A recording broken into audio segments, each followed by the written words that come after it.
morning, it's that time of the week again, buttermint in mouth, obviously sitting in my car, which means it's the start of a working week, and another fragrance drive along. Yes, another fragrance drive along. We've probably done about 20 of these now. We've certainly done quite a lot of them. We've spoken about my dream fragrance shop. You know, we've spoken about new releases this year. We've spoken about all sorts of things. You know, is it ever okay to steal someone's fragrance, like at home? But today I thought we'd look at something a little bit different. I always lie in bed and think, what can I actually talk about that's a little bit different? And I thought about this the other day. I've obviously recently bought a lot of clones, and I'll be honest with you, some I really like, some they're okay, but there's obviously been fragrances in the past where I've gone, actually I really don't like them. And what tends to happen, and I'm sure a lot of you who buy, you know, a few fragrances probably do the same as me, you kind of go, okay, I'm just going to leave that in my drawer. I'll use it as a room spray, or I'll just use it, you know, on the odd occasion to get rid of it. And it sits in your drawer for years and years and years, and you think, oh, I've got like 100 mils still left, or 90 mils still left of this bottle. What am I going to do with it? Should you be able to take it back? So basically what I'm looking at is the reasons for and against, you know, whether you should be able to take a fragrance back, and maybe, yeah, some potential issues that might happen with that.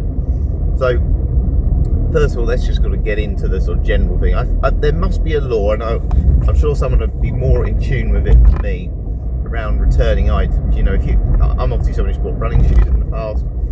You know, you tend to get like a 30-day, you know, returns policy, and you know, you just send it back and there's no hassle. You tend to get a return label. Now, I can understand with shoes.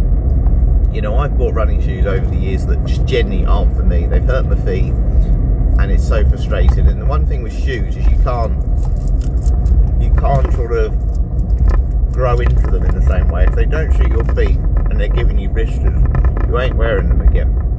Fragrances are slightly different. Fragrances, whether you like the smell or not, is subjective. So we're not talking here about, you know, a fragrance that the bottom's leaked or the box is damaged or anything like that. I'm on about, can you return a fragrance that's perfectly fine, you know, but you just don't like it.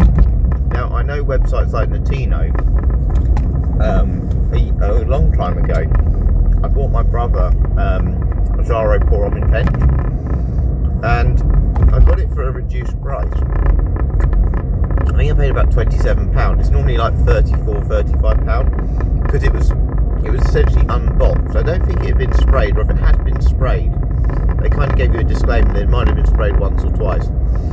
But to be honest with you, this one hadn't been. It was fine, so I saved myself a lot of money. I'm really glad I've managed to get him the spray he really wanted, or I really wanted to get him, and he absolutely loved it. And I probably wouldn't have bought it if it was the full price. So because I got it for that reduced price, it just worked absolutely perfectly for me.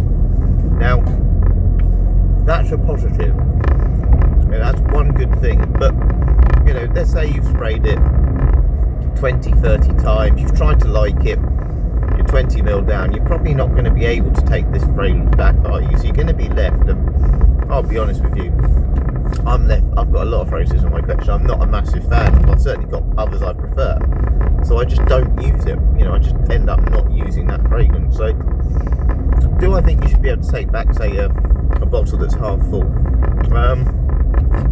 I think in some cases, yes. I wish shops did do a bit more of this, certainly online shops.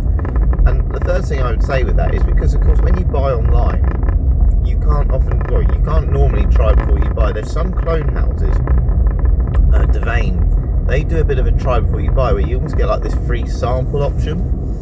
And that's really good because it means you can just try out the fragrance. If you don't like it, you know, you've not lost anything. You know, you can send it back. Maybe I think brands or shops online that say should maybe do that. They should do something along the lines of, we'll send you a free sample of this fragrance if you spend so much money. So you can try a scent that, you know, you may never have tried before, because it's not easy to find certain fragrances in shops. The amount of times I've gone into a shop and I want to try one, and you can't try it because obviously it's not there. You know, it's so frustrating. You know, the amount of times I've really always wanted to try Yves Saint Laurent Kouros. The problem is it's an old school fragrance. That's not really what, you know, shops are going to want to put on their shelves. They're going to want to put on the flashy modern new release. get. So I've not bought Coros for that reason, because of the price. Now, there's so many ramps. They're doing this roadworks on the road, so I do apologise if you're getting horrible noise like that. There's a ramp. So I do think it would be nice if you could actually send, some bottles back to these shops, and they could potentially decant it and turn it into little samples. I think that'd be a nice touch, because the amount of times I bet fragrances just sit in cupboards and just get wasted. It's a real shame. And I've bought fragrances on eBay over the years where, they're half full. I remember buying a couple of Aramis Adventurer bottles. They were 110ml for both bottles. And I bought both of them because they were both like 55ml full. They were about half full. And that was great. And people will buy that. Now, the issue you might sometimes have with this, and this is where we look at the limitations, you don't really know how it's been stored. As been tampered with. These shops at least will have quality. They'll have an element of quality control. If you've had a fragrance in a shower or bathroom, or it's been in direct sunlight, that can affect the quality of it. But it also dawned on me, and I'm not sure if anyone's ever done this, but say like Notino, where you can give back a fragrance. Say I buy the original Terre d'Hermès, for example. Now, I've got clones of Terre d'Hermès, and there's a lot of clones out there of Terre d'Hermès. Now, who's to say that someone doesn't just go, right, I'm going to decant this one, I'm going to send like the fake back to the shop, and I'm just going to keep the original one, and if you get a refund because it's not for you, could there not be like a scam? Because we know there's a lot of clones out there at the moment where, you're talking about, they're £200 cheaper than the original fragrance, and they smell almost identical. You're not allowed to copyright a smell. You can't copy name, but you can. There's no such thing as trademarking a smell. And it just dawned on me last night. I was just thinking, well, say I have a clone of Terre d'Hermès, you're going to do pretty well to accuse someone of that's not the original. Especially if, like I said, I keep sending fragrances back and want a 30-day refund. Really interesting. I just don't know if the clone industry might potentially lead to potential scams in terms of, sending money and sending things back. Let's get across. But yeah, I don't know. I mean, to be fair, I'm not sure if you send fragrances back, do you get your money back just because you don't like the scent? But I think you do. I think there's like a 30-day rule. I just wouldn't trust certain people. I don't trust people with, money and all things. There's loads of scams out there. And I know myself, I've obviously looked at buying fragrance kits in recent years, and you can get little funnels and all these things to decant fragrances, to mix fragrances.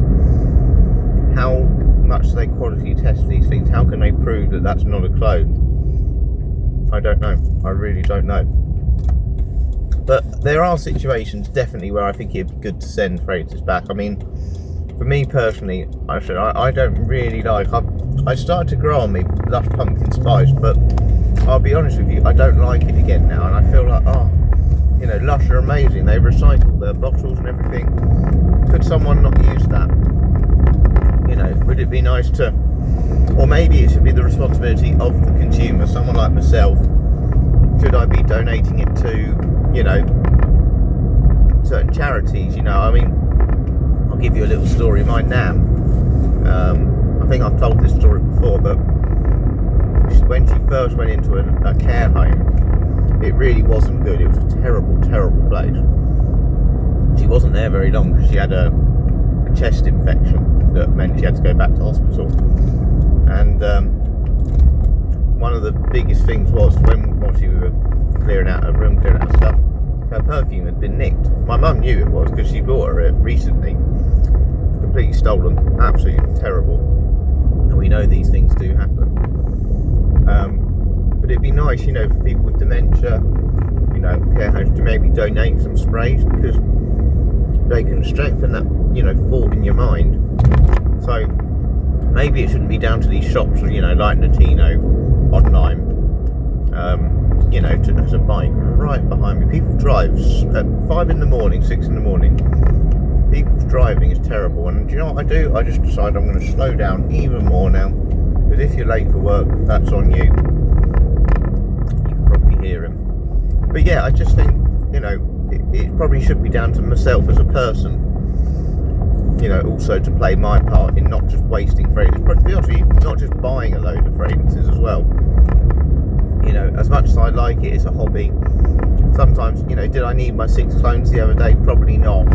So when I go, oh, I don't like one, I'm more likely to throw it away. And this is probably why people do buy, you know, those popular fragrances, Dior Sauvage, you know, Bleu de Chanel, all these ones that are very sacred because they've smelt it. And for myself, I've not probably always considered that before. So I'm the sort of person that I like to smell a bit different. But if it's not a hobby of yours, I can completely understand why you might think, you know what, I just want to get what that person smells like because I like that smell. And that is also fine, you know, that is also fine. But, you know, do I recommend buying fragrances on eBay? We've spoken about this before. I think it's fine. I do think, though, when things have been opened and been used, it's like if you open a bottle of milk, for example, people will say, you know, use within 2 days or something. I think fragrances, they do have a bit of a shelf life if you have opened them and have sprayed them. Normally when you get a new spray, you always have to push the atomizer down 5-6 times before it actually starts to work. So I do think there must be an element of quality issues and storage issues that will affect that lifespan of the fragrance once you've opened it. But, you know, again, anything to reuse and resell, I think is good. You know, there's amount of times, I mean, thankfully as a household we're quite sensible, but the amount of times I see people throwing away food waste and throwing away, you know, trainers and all sorts of things. It's not good. This bike is really getting on my nerves. I'm going to go even slower now. I'm not going to, you know, I'm going to stop him or anything, but if he wants to go by me, he's got plenty of opportunities. But yeah, that's kind of it for today. Let me know if have you ever sent any fragrances back? Have you, you know, bought any fragrances that you don't like that are still in your cupboard after 4 or 5 years that you think someone else could have benefited from if, you know, there was ever a situation where you could give it away? And do you think you should be given money for that? You know, again, it's a subjective decision, fragrances. It's not like a trainer that's, you know, uncomfortable, it's got a hole in or something like that. So yeah, let me know what sort of situations you think where it should be acceptable to yeah, give fragrances back. And I again, I've got a few in my collection. Sometimes, of course, you've got to let them sit. Sometimes it takes a little bit of time for you to find out which fragrances you like or ultimately don't like. I know Terre d'Hermès, if I just bought it originally, I probably would have wanted to send it back. But once I got that compliment or two on it, I ended up loving it. And yeah, sometimes it's best just to stick around and hope for the best, and maybe buy smaller bottle sizes, which I am culpable of not doing a lot of the time. But thank you very much for watching today, and yeah, hopefully I'll see you some more videos soon.